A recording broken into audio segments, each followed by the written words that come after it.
Guys, welcome back to my channel. Ayan. Welcome. Happy Thursday everyone.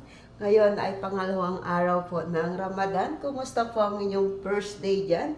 Sa mga kapwa ko katulong dito or kadama, syakala or ano pa man tawag sa atin. Kumusta po ang inyong first day of Ramadan? Maayos ba? Ako, medyo sablay ang aking first day of Ramadan kahapon. Kasi alam nyo po bakit ang daming nangyari. Kasi alam nyo, nasunog ang aking sambusa, talagang too much black. Sablay ang aking lugemat. Ayan. Tapos na late yung pag-akyat ko ng pagkain. Kasi alam nyo bakit iniwan ako ng amo ko mag-isa. Ang dami-dami kong iniintindi. Tapos doon pa sila kakain sa third floor. Iakyat ko pa yung pagkain. Ako lang mag-isa nag-prepare. Ayun.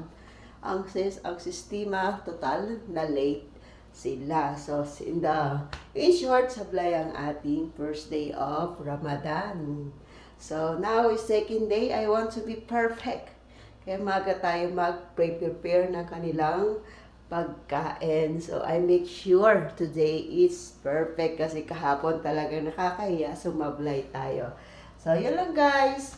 Good morning, and God bless po everyone. And thank you so much po sa patuloy na pagsuporta at panunood ng aking mga video. Ayan guys, thank you so much. Thank you for watching. I am very happy and appreciated po. Ayan. Thank you so much po. God bless po everyone. Mabuhay po tayo. Ayan. God bless.